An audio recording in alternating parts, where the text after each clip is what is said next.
Bienvenue sur Luds, le podcast lithothérapie et énergie positive.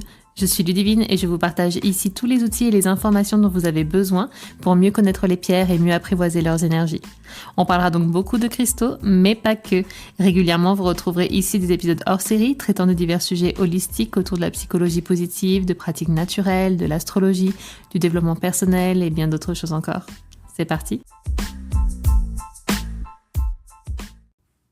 Bonjour à tous et bienvenue sur ce dernier épisode sur les chakras. Alors dernier épisode non, nous allons avoir 2 bonus à partir de demain, mais le dernier sur lequel nous allons parler des chakras parce que nous sommes arrivés au sommet de notre crâne, au dernier de nos 7 chakras principaux, j'ai nommé le chakra coronal. Donc le chakra coronal, son nom en sanskrit c'est Sahasrara chakra et ses couleurs sont le violet, le transparent, le blanc. Et il se trouve très exactement au-dessus de notre crâne. Vous savez, lorsque les bébés viennent au monde, ils ont ce que l'on appelle la fontanelle au-dessus du crâne. C'est la partie un peu ouverte, justement, lorsque le crâne est encore malléable pour pouvoir faciliter le passage lors de l'accouchement. C'est exactement à cet endroit-là que se trouve notre chakra coronal. C'est évidemment un peu plus difficile de le sentir lorsque nous sommes adultes parce que le crâne est complètement scellé. Mais voilà, c'est vraiment sur le sommet, au milieu exactement de notre crâne. Donc sur le plan physique, ce chakra est rattaché bien évidemment à notre cerveau dans son ensemble, mais également à la glande épiphyse. C'est une glande régulatrice du sommeil, de nos cycles biologiques de manière générale, et également de la production de la mélatonine. La mélatonine, c'est l'hormone du sommeil et de l'éveil, donc ce sont les 2 états différents de la conscience justement. Donc vous l'aurez compris, déjà ce chakra est étroitement lié à notre sommeil.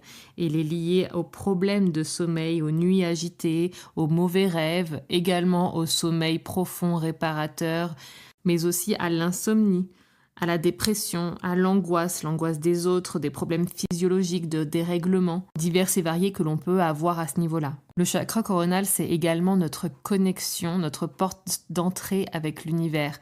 On le comprend déjà à travers sa connexion aux rêves. Les rêves, il est dit que c'est une dimension un peu parallèle. On est dans un état de conscience modifié lorsque l'on rêve. Voilà, donc on ouvre déjà une porte à cette connexion, notre connexion à l'univers, à la spiritualité, à tout le nom que vous voulez mettre dessus, mais c'est vraiment ce portail-là qui nous ouvre et nous connecte premièrement aux énergies célestes. On l'a dit, le chakra racine est vraiment notre base, notre ancrage, notre connexion à la Terre. De la même façon, le chakra coronal va être connecté aux étoiles, c'est la connexion là-haut et c'est vraiment l'éveil à proprement parler. Donc vous l'aurez compris, une personne qui a un chakra coronal qui est équilibré, c'est une personne qui déjà a un sommeil qui est apaisé, d'accord, qui a peu de cauchemars, qui dort correctement. C'est aussi quelqu'un qui ressent un alignement, une harmonie de manière générale dans tout son corps énergétique, qui a la tête assez sereine, qui a un mental qui n'est pas trop agité, qui a une sensation un peu d'unicité, d'harmonie, de connexion avec tout ce qui l'entoure, avec son monde, avec les énergies. Voilà, c'est quelqu'un qui est apaisé, qui est serein, qui a encore une fois le mental qui ne rumine pas trop, qui est en accord avec ses énergies, qui sait recevoir les messages, qui est assez serein encore une fois et assez apaisé. Et évidemment, un chakra qui va être fermé, qui va être déréglé, c'est quelqu'un qui va déjà avoir de très mauvaises nuits, de nuits très agitées, énormément de rêves, bons ou mauvais, mais qui va vraiment avoir un sommeil qui n'est pas stable, qui va se réveiller la nuit, mais qui va être aussi très agité, qui va être très anxieux, qui va être très stressé, qui va être très peu connecté aux énergies qui l'entourent, aux messages, aussi un peu à son intuition, vous l'aurez compris, les 2 chakras du haut sont intimement connectés, intimement liés, le 3e œil et le coronal. C'est quelqu'un qui va être assez coupé de sa spiritualité, qui va vraiment être coupé de toute connexion énergétique, qu'elle soit spirituelle, qu'elle soit religieuse peut-être, mais qu'elle soit connectée à l'univers ou alors tout simplement connectée aux énergies des gens qui nous entourent, des énergies qui se trouvent avec les personnes avec qui on communique tout simplement, qui va vraiment être assez fermé, qui va également avoir un mental qui rumine énormément, qui a du mal à s'endormir parce que ça cogite, on pense beaucoup. C'est très souvent justement lié au stress, encore une fois, ce mental qui rumine constamment. Donc voilà, un chakra qui va être déréglé, ça va vraiment donner ça. C'est une coupure nette de sa spiritualité, de réception de tout message énergétique, quel qu'il soit, encore une fois, que ce soit spirituel ou que ce soit simplement dans sa vie de tous les jours, sa connexion aux autres. Vraiment, on ne reçoit pas d'énergie, on ne capte pas. Et on a un mental vraiment qui ne s'arrête pas et on est en général très stressé. Donc vous l'aurez compris, comme beaucoup de chakras, on l'a dit déjà dans les épisodes précédents, c'est encore une fois un chakra qui peut être très très très facilement déréglé. C'est pas un chakra qu'on garde sous bonne ouverture constamment. Pourquoi ? Parce que vous serez tous d'accord avec moi pour dire qu'on a des périodes où on dort extrêmement bien et des périodes où on dort très mal, déjà, tout simplement. Il y a des périodes où on est stressé, des périodes où on est très serein. Donc forcément, ça va avec le cours de la vie. Il y a des moments où tout va très bien se passer et des moments où ça va être plus compliqué. C'est ok, c'est comme ça. Les rêves ne sont pas non plus là pour rien. C'est un moyen de réceptionner des messages de l'univers, de ce que vous voulez. Encore une fois, mettez le nom que vous souhaitez dessus. Mais c'est une manière de recevoir des messages, d'accord ? Beaucoup traduisent leurs rêves. Il y a beaucoup de livres qui existent pour vous dire si vous avez rêvé de ça, ça veut dire ça. Si vous avez rêvé de ça, ça veut dire ça. Ça peut être parfois très juste. Ça peut être parfois aussi juste bon de s'écouter, de voir en quoi le rêve, parfois très farfelu ou alors parfois justement très limpide que l'on vient de faire, qu'est-ce qu'il vient mettre en lumière par rapport à notre quotidien, par rapport à ce qu'on vient de vivre ou par rapport à ce que l'on a en tête. Donc, forcément, on va passer par des phases où on va être très agité au niveau du sommeil et des phases très calmes, des phases où on va être très stressé, des phases où tout va très bien aller. Le tout, c'est de garder un fil conducteur. Un chakra qui est harmonisé ici, c'est une personne qui a quand même une constance de l'ouverture énergétique, de l'ouverture sur l'ensemble des messages, encore une fois des énergies, de tout ce qu'elle peut recevoir au quotidien. Et il y a des moments où c'est un peu plus fort que d'autres. Il y a des moments où notre vie, encore une fois incarnée, notre vie physique sur Terre fait qu'on va recevoir du stress et ça va brouiller un peu notre antenne. Le chakra coronal, c'est un peu comme une antenne. On reçoit, puis c'est un peu comme la radio en voiture. Parfois, tout va bien et parfois, on va passer dans un endroit un peu compliqué, c'est un peu sinueux, ça capte plus, on n'entend plus très bien. Là, c'est vraiment la même chose. Le tout, c'est de savoir quelle est notre fréquence radio, d'accord ? Savoir s'y brancher, s'y connecter au quotidien et savoir accepter que parfois, le signal va être un peu brouillé, ça va être un peu difficile. C'est à ces moments-là où il faut écouter les messages qu'on reçoit, se dire « Ok, ça brouille, ça passe plus, je reçois plus, je sens que je suis déconnectée ou alors je sens que je suis stressée ou alors je vois bien que mon sommeil, c'est la catastrophe. Pourquoi ?» Voilà. L'idée, c'est de se dire pourquoi et de voir ce qui ne va pas pour essayer de le réguler justement et venir s'apaiser, s'apporter de l'aide pour aider le processus à se faire et réouvrir, reconnecter ce chakra de la. Donc maintenant, les pierres de ce chakra coronal. Nous l'avons dit, les couleurs sont le blanc, le transparent et le violet. Donc, vous avez peut-être déjà en tête quelques-unes des pierres iconiques dont nous allons parler dans un instant. Mais déjà, pour notre pratique, vous le savez maintenant, purifier, aligner, rééquilibrer. Je peux déjà vous conseiller 2 pierres qui vont pouvoir faire le travail pour tout. Parce que là, vraiment, dans un chakra de haute vibration, et n'importe quelle pierre que vous allez de toute façon utiliser va être capable de faire les 3 travails. Donc, 2 pierres iconiques pour cela. Le quartz cristal de roche. Évidemment, nous le disions pour le quartz rose dans le chakra cœur, si on doit nommer 5 pierres en lithothérapie, il y a de grandes chances que la première ou la deuxième soit le quartz rose, il y a de grandes chances que la première ou la deuxième soit le cristal de roche. On va en parler dans quelques instants en détail, mais voilà, sa haute vibration fait qu'il va pouvoir tout faire, aligner, rééquilibrer et purifier surtout. Ensuite, pour en nommer une violette, on va dire exactement le même schéma que le quartz rose et le cristal de roche. J'ai nommé l'améthyste, encore une fois sur les 5 pierres principales que n'importe qui pourrait citer dans la lithothérapie, ou de manière générale, sans parler lithothérapie, de pierres que l'on connaît dans la vie, il y a fort à parier que l'améthyste sorte. Donc l'améthyste, c'est pareil, très haute vibration, très grande connexion, parfait pour justement réguler, équilibrer et purifier ce chakra coronal. Donc, nous allons commencer par les pierres blanches et transparentes ici. Vous l'avez compris, nous allons commencer évidemment par le cristal de roche. Le cristal de roche, évidemment, c'est la famille des quartz. Donc, la famille des quartz est si immense, elle régit elle-même plusieurs autres familles de pierres. Enfin, j'en parle en détail dans le livre. Je crois d'ailleurs que dans mon livre, il n'y a pas moins de 6 pages de différents quartz qui sont détaillés, tellement il y en a. Et donc tellement on peut les connecter à différents chakras, même si de toute façon un quartz va forcément à un moment donné se connecter très haut dans la spiritualité et donc très souvent au chakra coronal. Mais évidemment, le cristal de roche est le roi de la lithothérapie, c'est le roi de notre chakra coronal. Il va venir s'y connecter à merveille. C'est la pierre qui est connectée à la source énergétique numéro 1. Donc c'est un chakra qui va venir, une pierre qui va venir rehausser votre taux énergétique, d'accord, qui va venir vous connecter aux énergies, qui va venir fluidifier les énergies, qui va venir encore une fois tout réguler dans tout le corps énergétique. C'est vraiment la pierre de la vision, la pierre de la clarté, c'est la pierre de la force, c'est la pierre de la purification. Si vous devez choisir une pierre, pour tout faire, prenez un cristal de roche. C'est un amplificateur par essence, c'est vraiment une pierre qui a une vibration, encore une fois, qui est très haute, qui va venir se connecter à tout et tout réguler.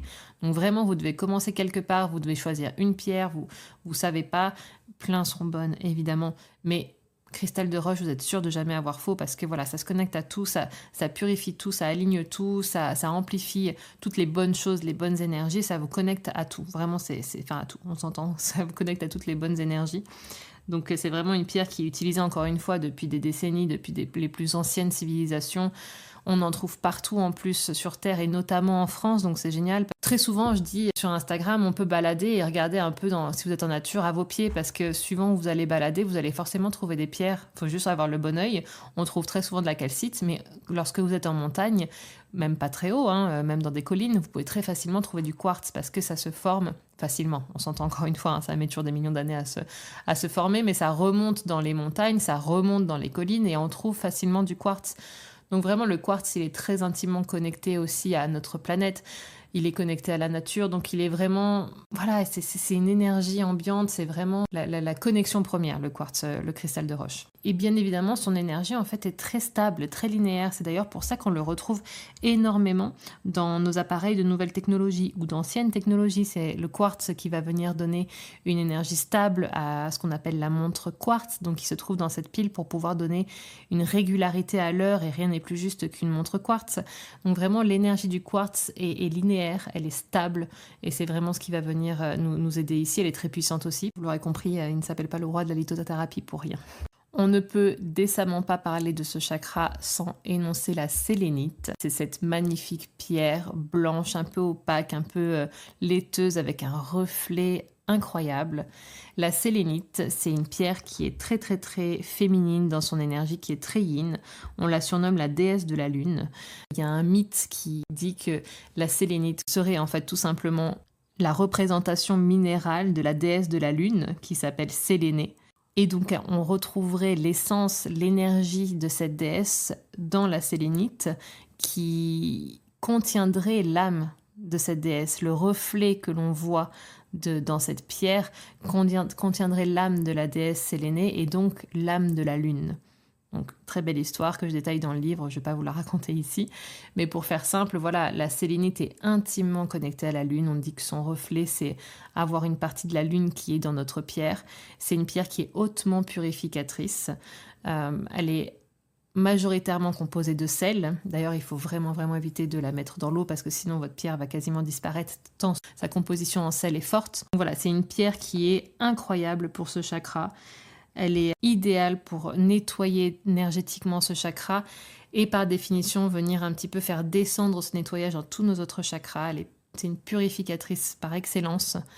Elle nous aide à éloigner la négativité, à retrouver un calme profond, un calme intérieur, à nous endormir plus facilement, à s'élever un petit peu au-dessus de tous nos tracas. Voilà, à vraiment prendre de la hauteur, on dit souvent, face aux maux du quotidien, aux petits tracas de tous les jours. Elle nous aide vraiment à nettoyer tout ça et à nous faire nous rendre compte à quel point ça peut être futile et à quel point il est bon de prendre de la hauteur, souffler et se détacher de tout ce tracas mental que notre quotidien peut nous apporter et s'en libérer, tout simplement s'en nettoyer parce que on vaut mieux que ça et on peut s'élever au-dessus de tout ça. Donc par ce fait, elle va diminuer le stress, mais elle va également, grâce à l'apaisement profond qu'elle nous procure, elle va nous inviter à l'introspection, nous inviter à la connexion, à nous connecter à nos ressentis. Donc voilà, c'est une pierre, vous l'aurez compris, qui est formidable, qui vaut le coup d'être utilisée. On peut parler également d'une autre pierre que j'aime beaucoup, qui elle est vraiment blanche, plutôt opaque, on la trouve également en rose, mais la blanche va évidemment se connecter au chakra coronal. On peut parler donc de la scolécite. La scolécite, c'est une pierre qui est formidable pour, surtout quand elle est rose, cultiver sa gratitude. Et quand elle est blanche, elle va vraiment venir nous rassurer, elle va restaurer notre énergie. Elle est très très bien également pour favoriser le lâcher-prise, la paix, mais elle va également venir nous aider à la canalisation de messages parce qu'elle nous aide un petit peu à ouvrir les portes karmiques face aux énergies de l'univers, vraiment venir ouvrir cette porte un petit peu sur ce qui est au-dessus de nous, ce qui est plus haut que nous, que ce soit les énergies, donc encore une fois de l'univers, la connexion à nos guides, mais également tout simplement à notre inconscient, à notre moi profond, vraiment se connecter à l'intérieur. Pour en nommer encore une, j'aimerais vous parler ici de l'aukénite, L'aukénite, c'est une pierre qui est idéale. Vous savez, on a dit pour le chakra cœur que le quartz rose, c'était un câlin énergétique, une bulle d'amour rose qui tout de suite venait nous réconforter.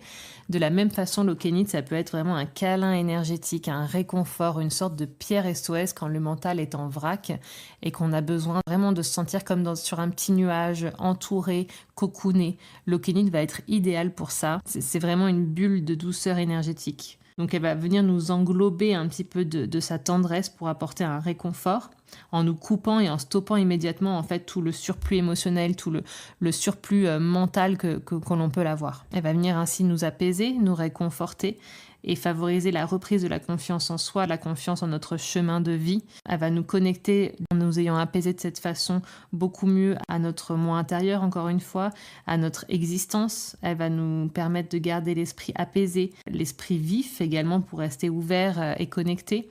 Et elle va vraiment nous apporter une grande force une fois qu'elle nous aura apaisés. Et j'aimerais ne pas trop parler de pierres à chaque fois, mais je ne peux évidemment pas vous laisser là, dans les pierres blanches et transparentes, sans avoir énoncé la holite. La holite, c'est une pierre également assez répandue en lithothérapie, et à raison, parce que vraiment c'est une pierre formidable.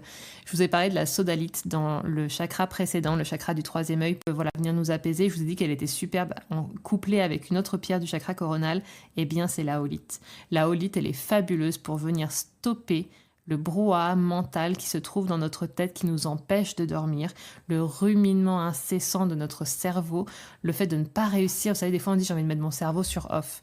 On n'y arrive pas, c'est difficile. Elle va venir nous aider justement à réguler ça et à souffler, essayer de mettre un petit peu, vous savez, beaucoup de méditations vous disent ouvrez une petite boîte, mettez toutes vos pensées dedans, fermez-la, mettez-la en haut de votre étagère et vous récupérerez tout ça demain matin. Pour le moment, libérez votre mental pour vous endormir.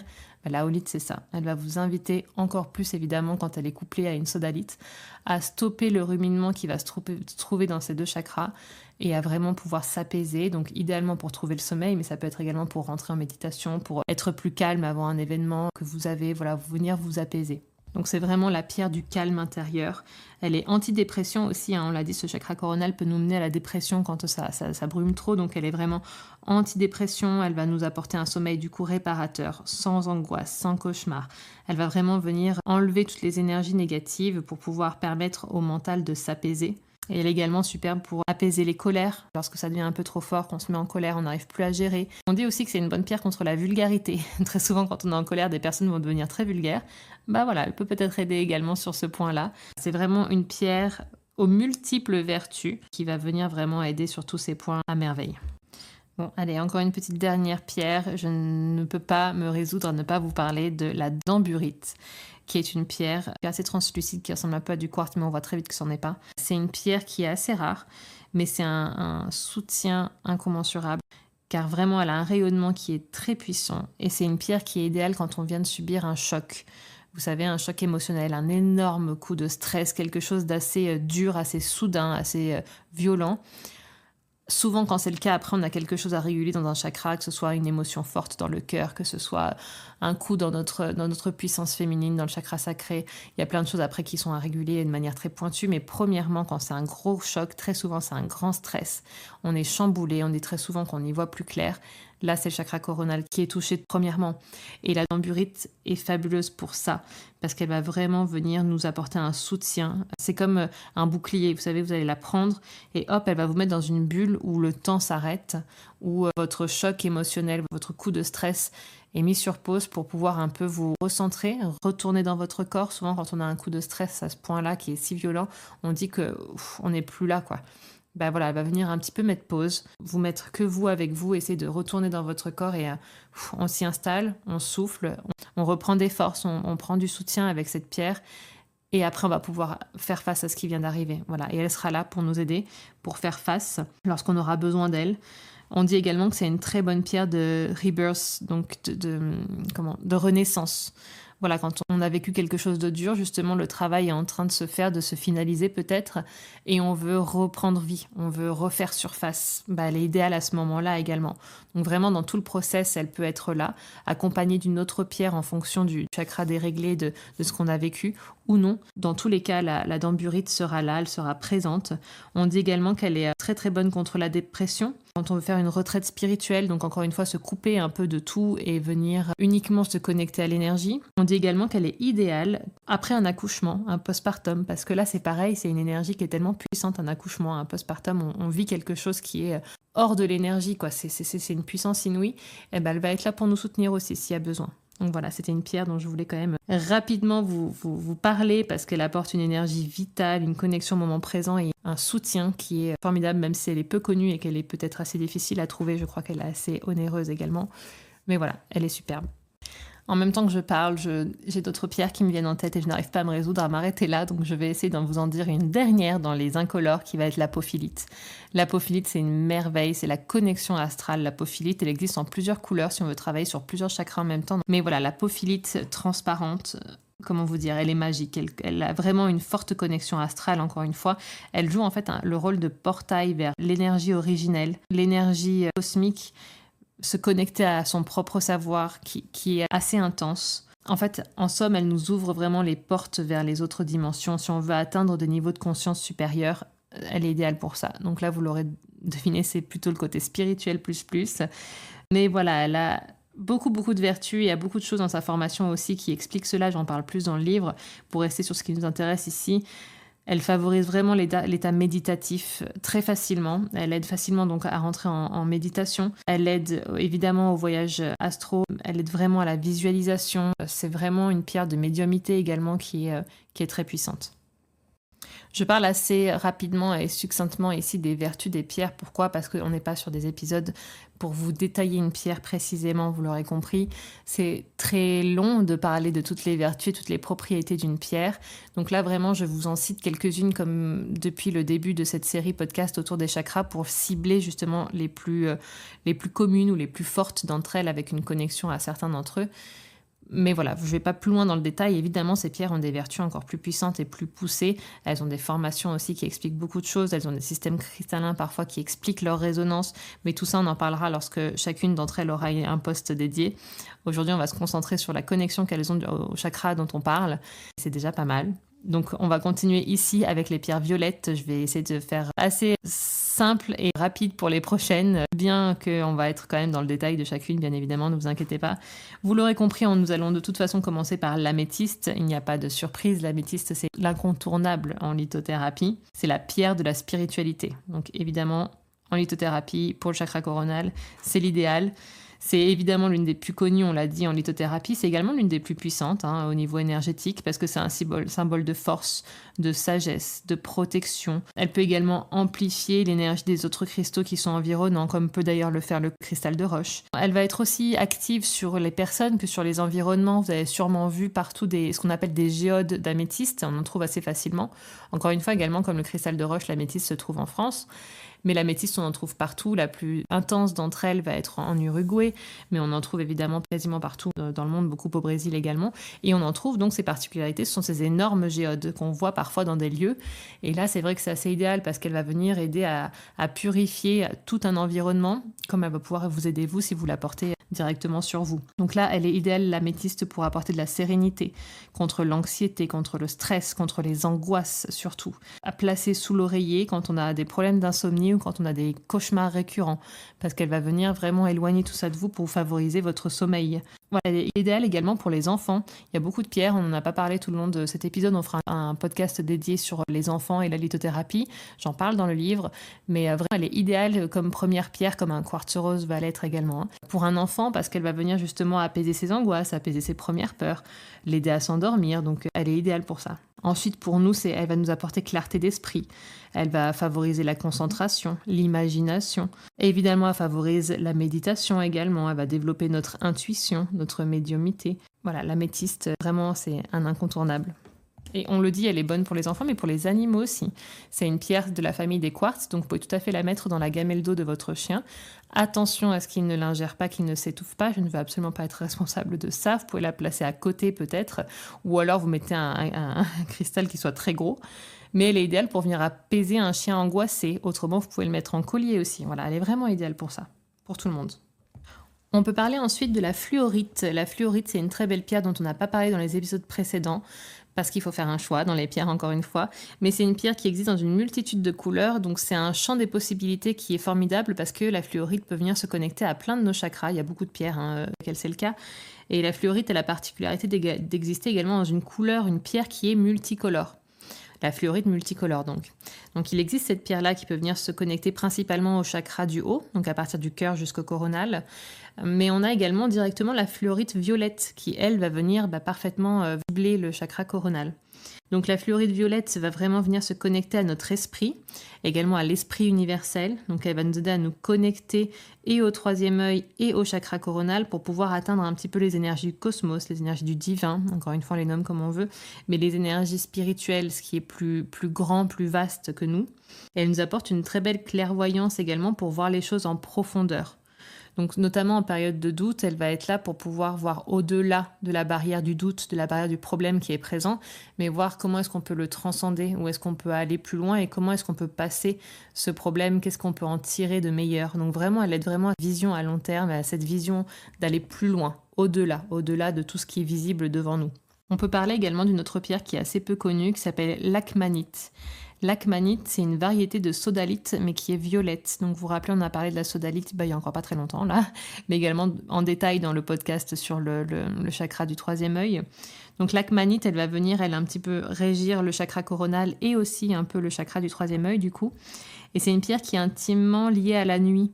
Elle est liée à l'intérieur, donc la nuit extérieure, mais la nuit à l'intérieur aussi. Son introspection, moi véritable, la véritable personne que vous êtes à l'intérieur. Toutes les parts de votre personnalité, les plus claires, les plus lumineuses comme les plus obscures. Donc elle invite à cette lecture-là de votre moi intérieur, de votre moi profond pour mieux vous connaître. Elle invite également à écouter les messages de votre âme. Elle va vous aider à les interpréter, à interpréter vos rêves, à décoder les messages que vous pouvez recevoir, les visions peut-être qui vous apparaissent. Elle va vous aider aussi à développer justement vos capacités extrasensorielles. Vous le savez, on a tous des capacités extrasensorielles. C'est comme pour ressentir les énergies. Tout le monde en est capable, tout le monde en a. Mais on ne s'y connecte pas, tout simplement, pour la majeure partie des gens. Et elle nous aide justement à ouvrir cette connexion-là lorsqu'on y est intéressé. Elle nous aide vraiment à ouvrir ces capteurs un petit peu. Et pour ça, elle nous éloigne un peu des distractions que peut créer notre mental, toutes les barrières que notre mental va nous créer. Vous savez, parfois, vous allez, surtout si vous débutez en spiritualité, prendre une pierre, peut-être essayer de méditer, puis vous dire, purée, je dois avoir l'air complètement débile. Mais non, justement, elle essaye d'enlever ce mental-là qui vous dit, non mais arrête, tu fais n'importe quoi, non mais si on te voyait, non mais si lui te voyait, qu'est-ce qu'il dirait? Elle enlève un peu tout ça, voilà, les autres, on s'en fiche. Vous, qu'est-ce qui vous intéresse? Qu'est-ce que vous avez envie de faire? Est-ce que vous avez envie de vous connaître, de développer votre spiritualité, votre connexion, votre réception d'énergie? Voilà, elle vous aide à ça en mettant un peu de côté justement le mental. Donc c'est vraiment une pierre d'élévation. Elle vient ouvrir l'esprit et vraiment éveiller notre intuition.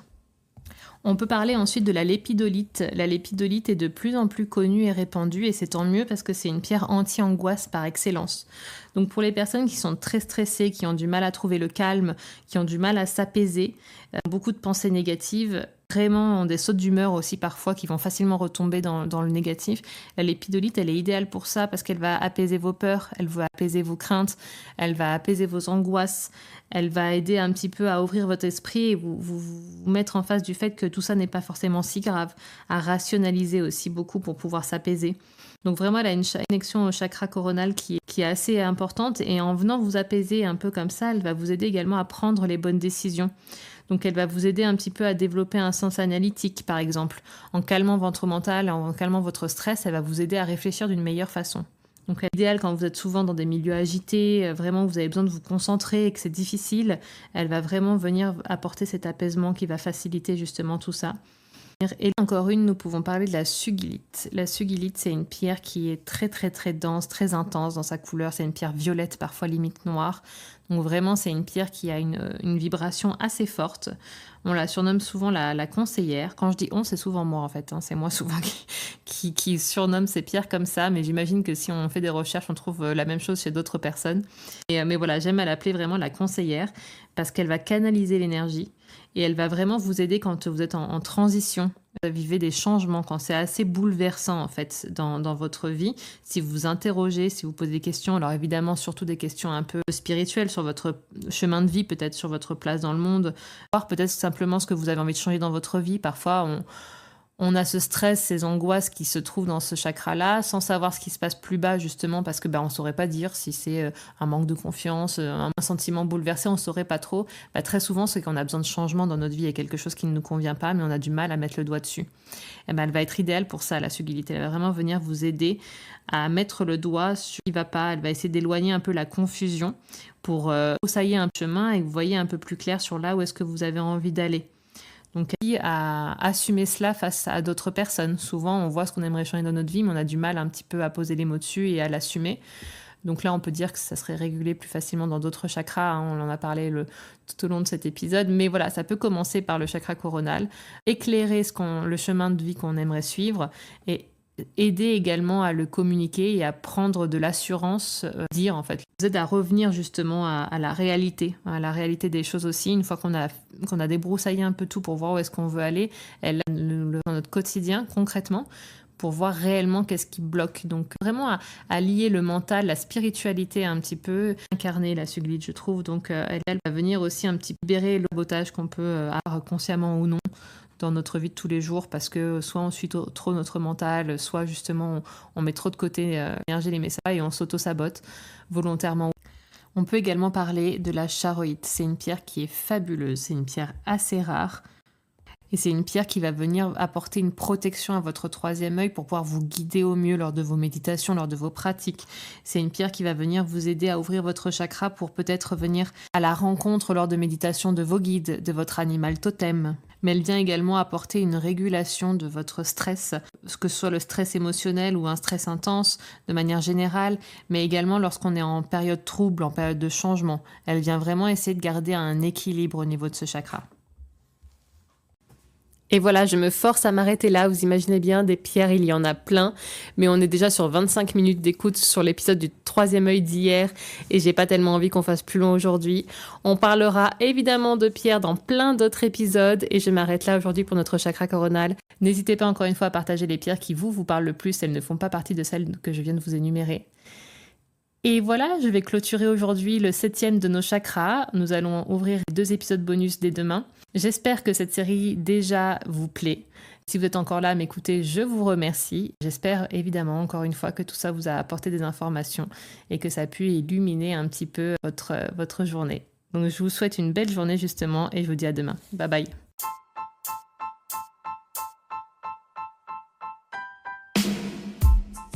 Après chaque épisode ou de manière générale, n'hésitez pas à laisser un commentaire avec vos avis, vos retours, vos questions et éventuellement les sujets que vous aimeriez que nous traitions ensemble. N'hésitez pas également à mettre la note de votre choix sur la plateforme d'écoute que vous utilisez afin de faire connaître ce podcast.